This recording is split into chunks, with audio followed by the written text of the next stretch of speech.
오늘 장을 움직일 섹터와 종목들 뉴스를 통해서 한번 선점해 보겠습니다. 네 분과 함께 보죠. 야천투자연구소 남인호 소장, LNS홀딩스 김선용 대표, 다키오뉴스 조호진 대표와 프레스티지 경영전략연구소 반종민 소장과 함께합니다. 어서 오세요. 자, 주말 사이 나온 2차 전지 관련 외신 소식부터 정리해 보겠습니다. 현대차그룹과 LG에너지솔루션이 미국 조지아주 배터리 합작 공장에 추가로 투자를 합니다. 지난해 밝혔던 투자액이 55억 4천만 달러였는데 이 수준보다 20억 달러가 늘어난 75억 9천만 달러를 최종 투자액으로 확정한 건데요.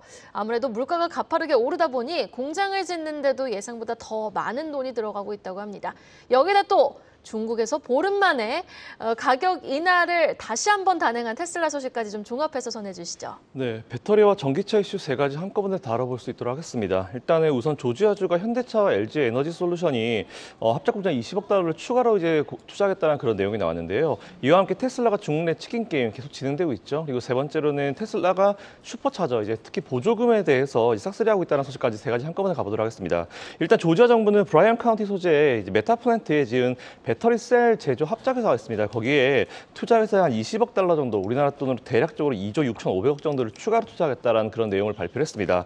어쨌든 현재 조지아주 주지사 이분 굉장히 목표감이 있는 분이잖아요. 그래서 이분이 조지아주를 미국의 이모빌리티의 수도로 만드는 것이 사실 목표인데 사실 그거보다 더 큰 꿈을 가지고 있으신 분이고요. 이를 통해서 향후 8년간 75억 9천만 달러, 한화로 한 10조 301억 원 정도의 자금이 투자가 됩니다. 그리고 8,500개 정도의 신규 일자리가 창출될 예정이라고 하고요. 그리고 현대차와 LG에너지솔루션도 한 5조 7천억 정도의 건설비가 들어간다고 하니까 이 부분 한번 체크해 보시면 좋을 것 같습니다. 다음으로 테슬라 소식 가보겠습니다. 불과 2년 전만 하더라도 글로벌 전기차 시장 점유율 1위 테슬라였습니다. 근데 지난해 중국이 좀 치고 올라왔죠. 근데 중국 같은 경우는 조금 다른 케이스인 게 내수 시장을 위주로 해서 치고 올라왔는데요. 일단 비아디가 현재는 1위로 올라왔습니다. 중국 내에 많이 판매를 했고 물론 비아디가 해외로 판매도 하고 있지만 일단 중국 베이스인 건 사실인 것 같습니다. 그 이후에 머스크가 이런 얘기했죠. 직접 나와서 판매 마진율을 우리는 줄여서라도 시장 점유율을 잡아오겠다라고 직접 얘기를 했습니다. 하고 나서 그 이후에 계속 가격을 떨구면서 치킨 게임을 하고 있는데요. 이런 상황에서 사실 다른 기업들은 정말 어려운 시간을 겪고 있을 겁니다. 특히나 투자금이나 자금력이나 아니면 판매 대수가 BEP를 넘지 못한 기업들 같은 경우는 안 그래도 마진율이 마이너스인데 더 힘든 상황, 못 버티면 결국 이런 기업들은 파산을 하게 되고 다른 기업들이 인수로 들어가는 그런 상황이 될 수 있을 것 같은데 이미 일부 기업들 같은 경우는 자기들이 장사가 잘 안 되는데 오히려 기존에 썼던 내연기관차들이 그 기업과 합작사를 만들면서 그 기업의 기술을 가지고 왔는데 이름은 예를 들어서 폭스바겐 이렇게 다른 기업들이 하나씩 조금씩 나오고 있다는 부분 체크해 보시면 좋을 것 같습니다. 근데 앞으로 이게 더 심해질 것 같고요. 결국 못 버티는 전기차 기업들을 수는 굉장히 줄어들 것이다. 이렇게 말씀드릴 수 있을 것 같습니다. 특히 중국 내에는 저도 지난번에 되게 깜짝 놀랐는데 10개가 넘는 전기차 기업이 있었습니다. 그래서 이런 기업들 그리고 미국의 상장사들이 있는데 대부분 아마 현재 멘탈이 휘청휘청할 겁니다. 그래서 여기서 많은 기업들이 줄어들 수 있으니까 하나 투자하실 때 1등 위주로 투자하시는 게 맞다고 제가 말씀을 드리고요. 특히 이 가운데 또 슈퍼차저에 적용되는 전기차 규격이죠. NACS 이거를 최근에 GM과 포드 그리고 리비안 이어서 볼보까지 많은 기업들이 채택을 하면서 기존에 미국이 밀어붙였었던 그 규격을 그냥 뛰어넘어 버렸습니다. 이에 따라서 미국 연방정부의 전기차 충전소 보조금을 싹쓸이하고 있다는 내용이 나오고 있는데 이게 경쟁이 안 되는 게 경쟁사들은 충전소 한 곳을 보통 만드는데 한화로 한 10억 듭니다. 우리나라 돈 한 10억 드는데 테슬라는 반밖에 안 들거든요. 그때 당연히 가격 경쟁력에서 굉장히 떨어질 수밖에 없고 안 그래도 슈퍼차저가 굉장히 많아가지고 인프라 구성이 끝난 상황인데 다른 기업들이 굳이 인프라 시장에 뛰어 들어가지고 자금 넣고 막 경쟁할 필요 없어서 최근에 슈퍼차저를 많이 이용하고 NACS를 이용하고 있는데 이게 아마 규격이 될 것 같습니다. 이미 그렇게 되고 있고요. 어쨌든 이를 반영하듯이 테슬라 같은 경우는 연방정부 지급이 되는 충전소 건설 지원금 1,000억 중에 112억 원을 한 기업이 다 가져가고 있습니다. 테슬라가요. 그래서 앞으로 많은 기업들이 돈을 들여서 인프라 구축보다는 테슬라의 슈퍼차저를 이용하게 되지 않을까 싶고요. 우리나라 기업도 마찬가지가 되지 않을까 싶은데 현재 테슬라의 이 슈퍼차저 매출이 전체 매출에 비해서 미비합니다. 근데 하지만 앞으로 이걸 또 테슬라가 어떻게 사업 모델을 구상해서 이걸 또 키워나가는지 지켜보시면은 테슬라의 새로운 매출 구조가 될 수 있을 것 같으니까 이 부분 참고해 보시면 좋을 것 같습니다. 네, 알겠습니다. 차량 가격 인하 소식에 금요일 주가 5% 급락한 테슬라. 시장은 마진의 압박이 느껴진다는 해석에 따라서 주가가 하방 변동성을 확대했던 건데요. 글쎄요, 이 세계 전기차 시장 1위 중국에서의 점유율을 확대하는 과정 중 하나가 아닐까 싶습니다. 또 여기에다가 비용은 더 들어갔지만 현대차와 LG엔솔의 공장 건설은 또 내년 하반기 가동을 목표로 순조롭게 이루어지고 있는 상황인 것 같습니다. 자, 우리는 자동차 부품주 전략을 한번 정비해 볼까요? 8월 내내 국내 증시 조정을 보였던 현대차 그룹주를 비롯 부품주들 9월장에서는 좀 반등이 가능할 거다라고 보십니까, 반종민 소장님? 바로 반등되기보다는 좀 시간이 길어질 것 같다 하더라도 지금은 매수 포인트가 될 수 있겠다라고 좀 생각이 듭니다. 네. 사실상 그 산자부에서 8월에 그 수출입 동향을 좀 발표를 했는데 이게 이제 작년 같은 달 대비 자동차는 그 29% 그리고 자동차 부품은 6%좀 증가를 했습니다. 그러면서 자동차 수출에 대해서도 역대 8월 그 실적 중에 최고 수준을 좀 나타냈기도 했고요.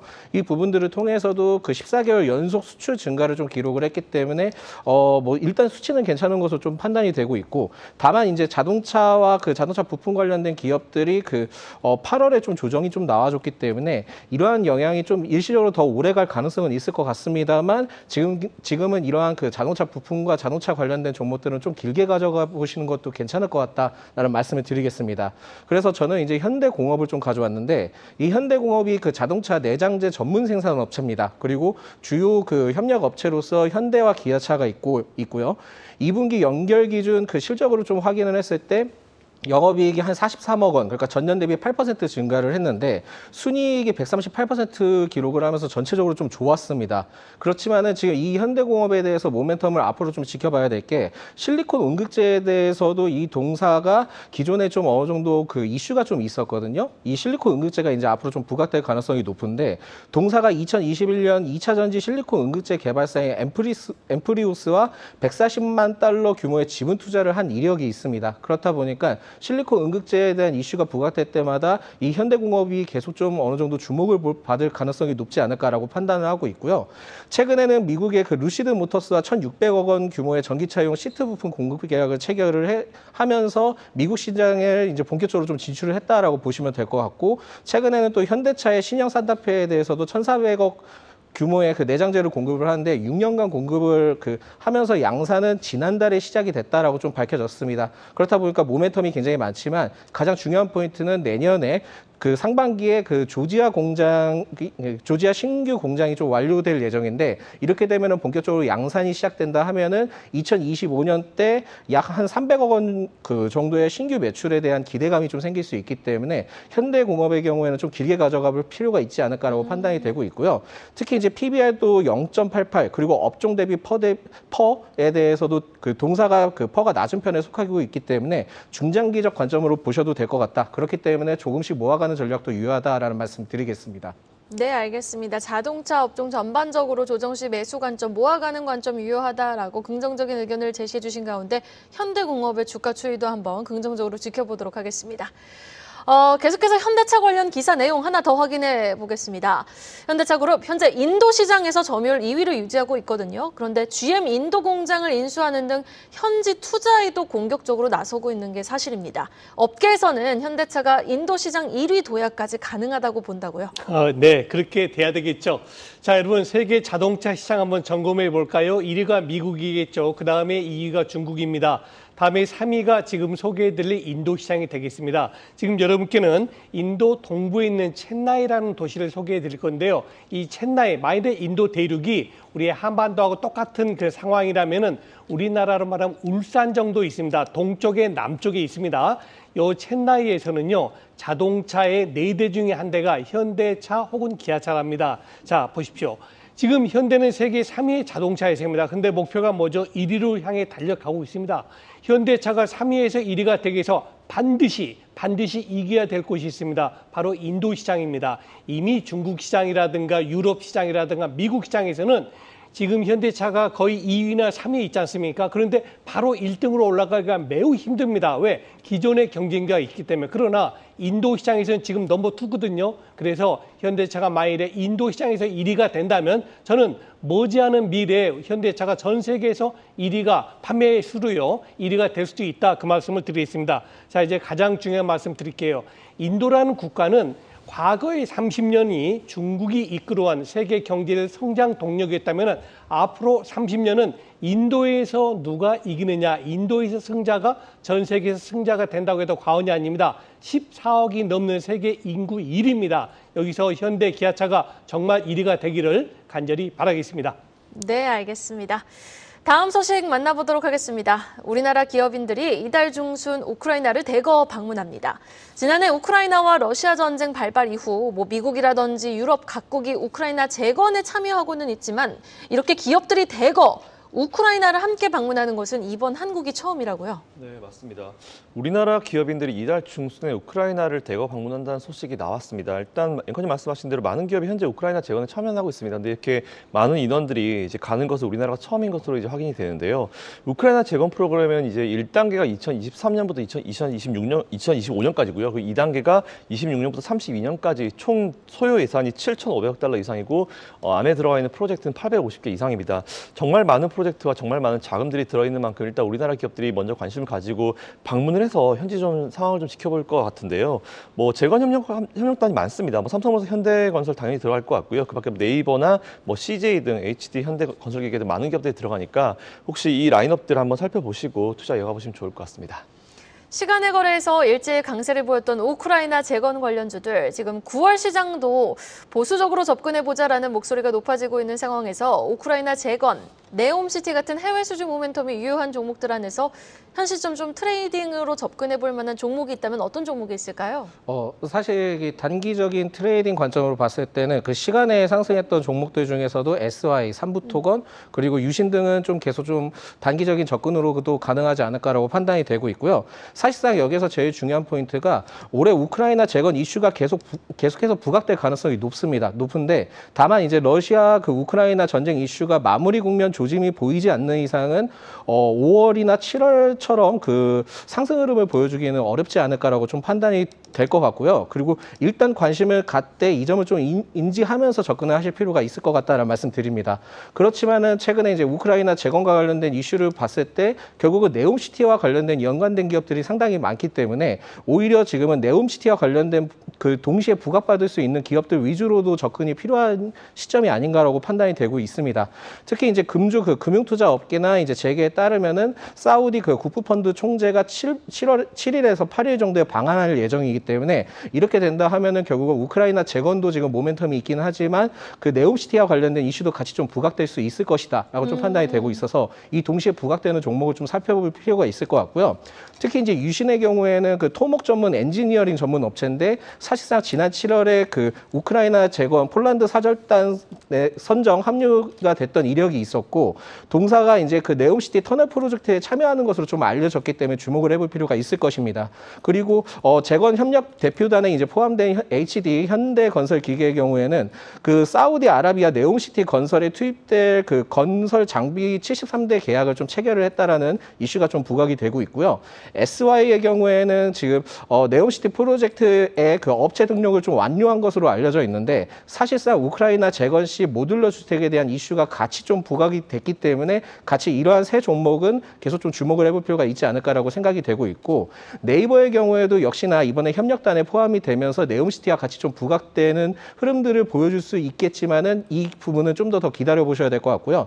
현 시점에서는 유신 그리고 HD 현대건설기계, SY 등으로 좀 매수 관점은 유효하다라는 말씀을 드리겠습니다.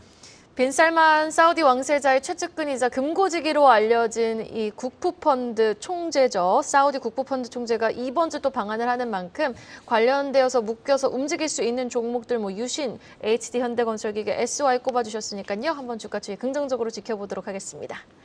다음 소식입니다. 대형주에 대한 시장의 관심이 커지고 있죠. 이 테마주에서 대형주로 몰리는 개인 투자자들 소식 확인해 보시죠. 경기 침체 우려의 목소리가 커지자 스마트한 개인들은 상대적으로 안정적인 실적을 기대해 봄직한 대형주로 포트폴리오를 바꾸기 시작했다고요? 네, 그렇죠. 자, 여러분 금년 시장을 한번 분석을 해보시죠. 1월 달부터 7월 달까지는 어땠습니까? 상승장이었습니다.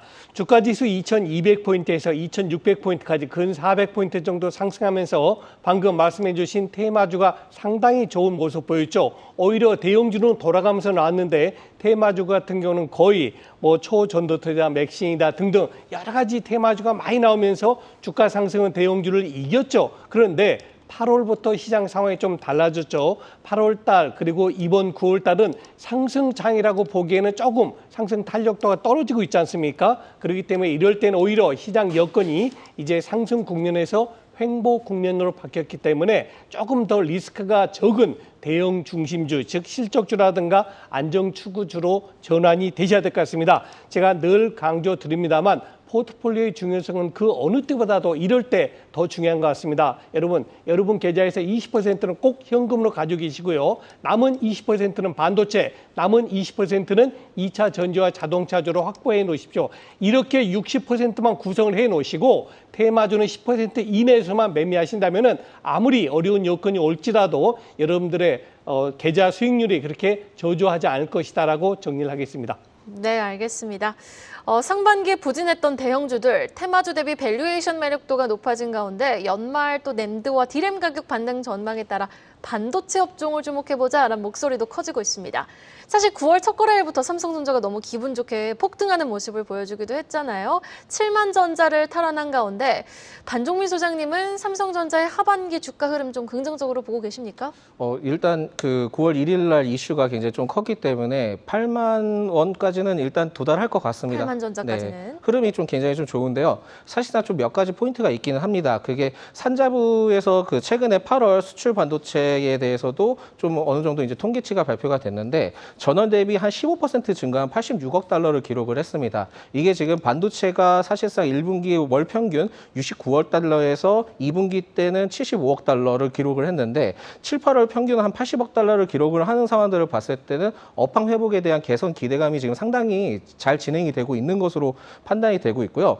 특히 이제 지난 29일 때 그 산자부에서 2024년 반도체 등에 대해서 첨단 산업 육성에 대해 11조 2천억 원을 편성을 좀 그 계획을 하고 있습니다. 그래서 여기에 이제 반도체와 2차 전지 등에 대해서는 올해 기준으로 사업 예산이 1조 9천억에서 2조 1,600억 원으로 확대될 예정이기 때문에 이러한 부분들을 봤을 때는 아직까지 반도체에 대해서 양성적인 부분들과 또한 이제 업황 개선을 위해 굉장히 좀 많이 노력을 하고 있다라고 좀 보시면 될 것 같습니다. 그래서 이렇게 좀 정부에서도 노력하는 부분들이 있기 때문에 반도체 업황 회복에 대한 기대감이 좀 상당히 빨라지지 않을까라고 해서 이 점을 좀 주목을 하셔야 될 것 같고요.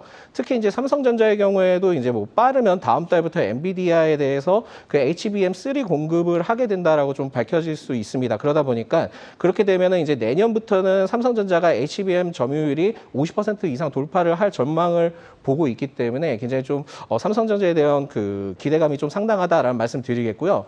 특히 이제 엔비디아의 경우에도 2024년까지 지금 선주문이 굉장히 좀 많이 되어 있는데 이 부분에 대해서도 굉장히 좀 빠르게 대응을 할 가능성이 매우 높겠다라고 생각하시면 좋을 것 같습니다. 그리고 이 삼성전자가 업계 최초로 12나노미터급의 32GB 그 DDR5 D램을 좀 개발을 했는데 이게 그렇게 된다 하면은 그 AI나 자율주행 등의 산업이 집중되는 만큼 고성능 고효율 메모리 칩 시장에서도 굉장히 좀 부각될 가능성이 높다 보니까 삼성전자의 모멘텀이 좀 상당하다라고 보시면 될 것 같습니다. 추가적으로 그 다른 종목을 좀 살펴보자 한다면 반도체 기판의 그러니까 웨이퍼 위에 그 방막을 형성하는 장비를 제공하고 있는 유진테크의 경우에도 삼성전자, SK 하이닉스, 마이크론 등의 그 제조 장비 공급 계약을 체결을 했던 이력도 있지만은 2분기 실적이 좋지 않았음에도 불구하고 삼성전자양에 대한 매출이 증가를 하면서 좀 선반영이 돼서 선전을 했던 이력이 있습니다. 그렇다 보니까 유진테크의 경우엔 계속 좀 주목을 해보실 필요도 있지 않을까라고 보고 있고요. 결국은 삼성전자에 대해서도 좀 8만 원까지는 충분히 도달할 수 있을 것 같은데 유진테크의 경우에도 지금은 7월부터 외국인의 순매수세가 굉장히 좀 들어와주는 상황, 그리고 최근에 4거래일 연속 외국인과 기관의 순매수세가 동시 유입이 되기 때문에 삼성전자와 유진테크는 계속 좀 주목을 하면서 접근해보자라는 말씀을 드리겠습니다. 네, 알겠습니다. 이어서 공시 하나 확인해 볼까요? SK바이오사이언스가 코로나 백신 스카이코비온의 유럽의약청에 대한 허가 신청을 철회했다라는 소식이 전해졌습니다. 사실 주가는 연일 바닥에서 좀처럼 올라올 생각이 없는 모습인데 추가 하방 압력까지 좀 염두에 둬야 할 만한 뉴스일까요?